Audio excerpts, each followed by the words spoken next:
Magandang araw po sa ating lahat. Have you ever been disappointed in life? There was once a conversation between a father and a daughter. Itong mag-ama ay nag-uusap patungkol sa buhay.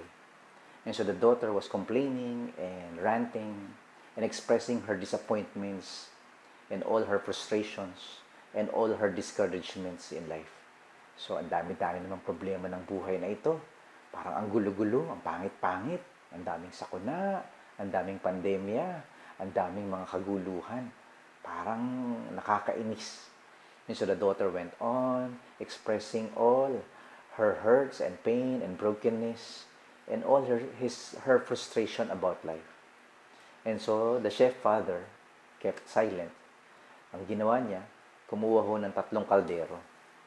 3 kaldero, pinuno niya ng tubig at pinakuluan. At bigla hong naglabas yung tatay ng itlog, ng carrots, at kape. At nilagay sa 3 magkakahiwalay na kaldero, yung 3 bagay na ito. Yung itlog, pinakuluan, yung carrots, pinakuluan sa kumukulong tubig, at ang mga kape. So after a few minutes, the water started to boil, and the father asked the daughter, "Anak, ano nakikita mo? What do you see?" And so the daughter says, "I see hard-boiled eggs, softened carrots, and a sweet aroma coming from the coffee." And sabi ng tatay, ganyan din ang buhay. People respond differently. Yung iba, parang hard-boiled eggs. Sa simula, malambot, sa loob. Pero parang matigas sa labas. Pero pag pinadaan mo na sa kumukulong tubig, after they go through pressures and disappointments and discouragements and frustrations and pain in life, they end up being hard inside. Tumitigas sila sa panloob. The others, they are like the softened carrots. Sa simula, matigas, parang hindi mababali, parang ang lakas-lakas. But when they go through disappointments, discouragements, despair, and tragedies in life, they are softened up, inside out. Lumalambot. At parang nawawalan na sila ng lakas sa buhay. But other people are like the coffee beans. Na kahit na pinakuluan mo, pinadaan mo sa trahedya, at sakuna, at sakit, at lahat ng pagdurusa at problema sa buhay, they end up turning the water into something beautiful and nice and delicious. Sabi ng tatay sa kanya, anak, sana ganun ka rin. Na kahit anong pinagdaanan mong pagsubok, kahit na anong harapin mong bagyo at sakuna, at kahit na anong danasin mo na paghihirap at pagdurusa sa buhay, sana para kang kape na ginagawa mong masarap at maganda yung pangyayari sa iyong buhay. Yung ugali mo ay gumaganda lalo na kahit na ano man ang pagdaanan mo. So all of us go through disappointments in life and discouragements in life. The question to us is, how will you respond? Will you be an egg? Will you be a carrot? Or will you be a coffee bean? Today we'll be talking about a woman in the Bible who went through a lot of disappointments in life. A person of faith who trusted God even when she went through a lot of loss and death and despair and tragedies. We'll be talking about Ruth, a great woman of God. You see, Ruth had to deal with 2 disappointments in her life. Her first disappointment was losing her husband. Her second disappointment is losing her homeland. Noong mga panahong yun, kapag ka nawalan ka ng asawang lalaki at napunta ka sa isang bayan na hindi mo alam at wala kang kilala, it's like your whole life will be tragic. Parang wala nang saysay ang mabuhay kasi hindi ka talaga mabubuhay. During those times, in the ancient times, women cannot go to school, women cannot go to work, women cannot start a business. These 2 losses imply other losses as well that would make her life difficult. So, namatay si Mahlon and Kilion. Ito yung mga anak ni Naomi. So, naging byuda ngayon yung kanyang mga hipag. Her daughter-in-laws are now widowed. Orpah, and Ruth. And so Elimelech and Naomi lived in Moab for 10 years. And after that, Elimelech and all her sons died. So for Ruth, this is tragedy. Now, it's like the future is dim. Parang wala ng pag-asa ang kanyang kinabukasan kasi nawala ang kanyang asawa. See, losing her husband means losing the one she loves, her identity, and her future. Grabe yun, no? During their time, widows are dependent to the generosity of their relatives, of their neighbors, and their friends. Wala talaga magpapakain sa kanila. So Ruth had two options. She can stay in Moab and remarry and start over, or she can stay with Naomi and go back to the land of Israel. You see, losing her homeland means also losing her culture, her friends, familiar things, and security in life. So when Ruth decided to stay with Naomi, she was leaving everything that was familiar to her. She was going to a place with a different culture. Ruth was coming into Israel as a foreigner. And there was a possibility that she would be treated as a second-class citizen. The only idea she has of Israel is what she saw in Naomi's family. So, kapag ka nanatili siya kasama si Naomi, marami siyang susuonging mga pagsubok. Bagong simula, bagong lugar, marami siyang hindi kilala, isang buhay na parang hindi siguro ang kinabukasan. Pero alam niyo, itong si Ruth, ang isa sa pinakamatapang na babae sa Biblia. She was one of the bravest women in the Bible. She was a Moabite, she was a foreigner, she was an outsider. She was one of the two women to have a book named after her. And the only Gentile with a book that bore her name in the Jewish scriptures. And so, how did a Gentile make such a name in a Jewish scripture? She left a huge mark or honor in Israel. Talagang ganun siya pinarangalan ng buong bansa dahil sa kanyang ginawa. Wow! And so when we go through disasters, tragedies, death and loss, diseases, and a lot of discouraging situations and difficult moments in our lives, how could we possibly pick up the pieces of our broken world? Or how can we go on when we experience a shattering loss? Ito ho ang kwento ni Ruth. We need to have toughness inside, we need to have tenderness for others, and we need to trust God. So this is the first lesson we can learn from the story of Ruth. Be tough within yourself. So sa verse 14, at this they wept again. Then Orpah kissed her mother-in-law goodbye, but Ruth clung to her. So si Ruth, pinili niyang maging matibay at maging matatag. Kumapit siya ng mahigpit sa kanyang biyanan. Parang matindi talaga itong loyalty ni Ruth, ano? And hindi niya alintana yung kanyang kakaharaping mga pangamba. She had lost her husband, but she had precious things left. Her life, her health, and her sanity. Parang ayaw niyang sumuko kahit na anuman mangyari. She did not and would not yield or bow to surrender to gloom and doom. Her grief, pain, and loneliness were unspeakable, but she did not throw in the towel. She did not wallow in self-pity, and she did not complain at God. Kaya nga ho itong si Ruth, pinili niya pa rin na kahit na alam niya na malabo at magulo yung susuungin na Naoming buhay pag umuwi sa Israel, si Ruth na natiling matatag, she clung to her. And so she was persistent and steadfast and firm. She stuck to Naomi like a super glue. That's who she was. That's Ruth. And who she chose to be. She chose to be strong, tough inside. Talagang ayaw niyang tantanan, ayaw niyang pabayaan yung kanyang kawawa naman na biyanan. Talagang kapit siya ng kapit ng matindi. With Naomi, with others, or with God. What a testimony, ano? Sobra yung kanyang tenacity, yung kanyang fortitude, at yung kanyang resolve to stick with her mother-in-law through thick and thin. She never gave up on life. She never gave up on herself. She never gave up on others, especially with Naomi. So Ruth was not afraid of working hard or starting over in her new life, in a new land, in a new status.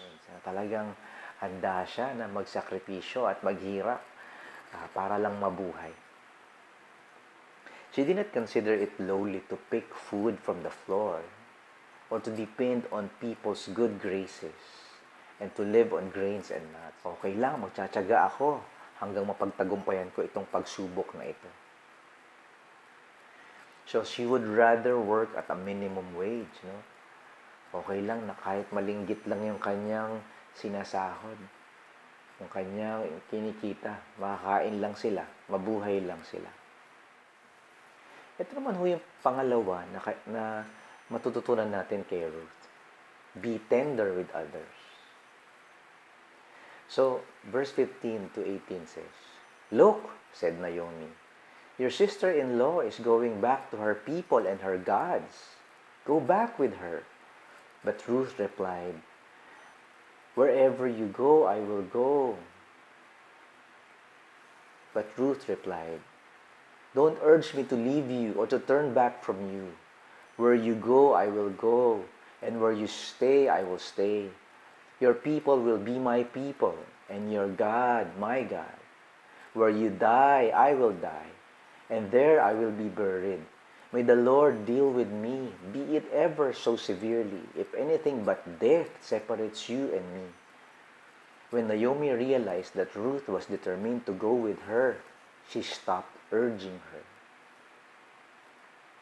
So Ruth was tender, was caring, was loving, showed kindness to Naomi. So sabi niya, "Wag mo kong piliting iwan ka. Sasamahan kita. Susambahin ko ang Diyos mo. Pupuntahan ko ang lupa mo." Now that her husband was dead, actually, Ruth is now single and free to remarry. Kaya niya nang magsimula ng bagong buhay, bagong simula, bagong pag-asa. Pero hindi niya pinili yun. Pinili niya na magtiyaga at magtiis at pagsilbihan pa rin ang kanyang biyanan. Sobrang pagmamahal, sobrang kabaitan ang kanyang pinakita kay Naomi. So minsan daw kapag tayo ay dumadaan sa mga kaguluhan at kagipitan at mga kaganapan na hindi maganda sa ating buhay, kailangan pa rin daw natin na maging mabuti, magpakita ng kabaitan, magpakita pa rin ng kagandahang loob at awa at pag-ibig sa ibang tao. Kahit na tayo ay nahihirapan na, we need to represent God's grace and God's kindness to others. Even when we ourselves went through difficult loss or devastating defeat or failure in life. This is the third lesson we can learn from Ruth. Ang ganda ho nitong kwento ni Ruth. Be true to God. Itong si Ruth, she trusted in the Lord. She trusted in God's wisdom and God's sovereignty and God's provision. Her faith in God was real. The first word out of Ruth's mouth was a testament to her unmistakable faith, trust, and belief in God. Marami hong ganyang kwento sa Bible, tulad ho ni Rahab sa Book of Joshua. Ito yung mga Gentile believers who were very, very important to the history of Israel. Ruth called on the name of God, and more specifically, Yahweh. Ito yung the God of Israel, the God of Abraham, Isaac, and Jacob. Akala ni Naomi, si Ruth ay nag-convert lang sa pananampalataya ng bansang Israel dahil sa kanyang marriage, for the sake of love. Pero nagkamali si Naomi. Ito pa lang si Ruth ay handang magtiwala sa Diyos kahit wala na yung kanyang mahal. Handang akapin ang Diyos ng bansang Israel. Nobody forced her to serve Naomi. Nobody pressured her to stay with Naomi. She volunteered to care for her, to comfort her, and to be with her, and to cling to her.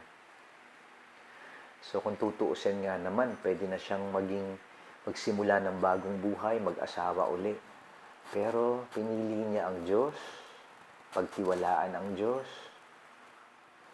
So Ruth, as a single Gentile woman, would rather suffer discrimination, receive rebuke, encounter harassment, experience hindrances, and even tolerate harm in the new land than to return to Moabite religion and worship.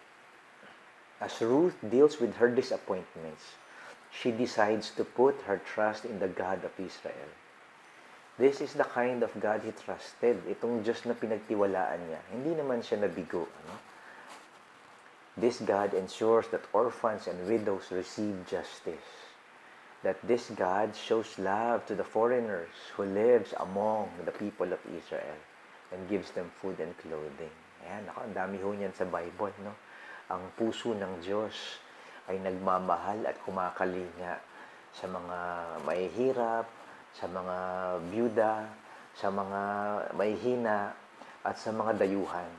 The God who shows compassion and kindness to foreigners, to widows, to orphans, to the poor.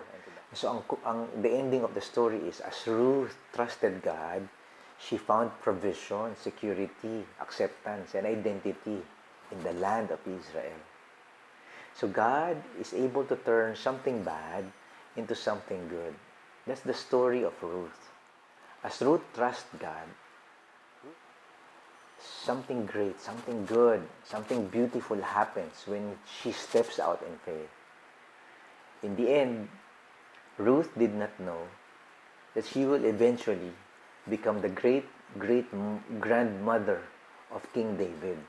And eventually, she will become the great-great-great-grandmother of the Messiah, Jesus Christ. Ang galing ho, ano? Na kahit na ano man yung pinagdaanan niyang paghihirap at pagdurusa, sa bandang huli, kaya daw ho makasaysayan yung kwento ni Ruth sa bansang Israel is because she was part of a greater, larger story, more beautiful and more grander than the pain and the pressure and the brokenness and the difficulty she went through. In the end, she became a contribution, a part of God's story. Weeping may remain for a night, but rejoicing comes in the morning, according to Psalms 30, verse 5. So, life is filled with tragedies, death, diseases, discouragements, difficulties, despair. Very tragic nga daw ho ang buhay, punong-puno ng mga kabiguan. But others will go through life and end up becoming bitter. But those who trust in the Lord will go through the same tragedies, will go through the same difficulties and pain, but they come out better. Like Ruth, they lived triumphant and not troubled lives. They recover faster than others, while many do not at all. So ikaw ba ay itlog na malambot sa simula, pero pag dumaan na sa kumukulong tubig, pag dumaan na sa mga bagyo at mga sakuna at mga kaguluhan at mga sakit sa buhay, parang bigla kang nagmamatigas? Does life toughen you up? Or para ka bang carrots na pagka dumadaan ka sa gulo at gusot ng buhay, when you go through boiling water, you soften, lumalambot ka? Or are you like the coffee beans na kapag ka pinadaan sa lahat ng mga problema at mga pasanin na hindi mo gusto, when you go through boiling water, Do you turn the water into a sweet aroma, good tasting coffee?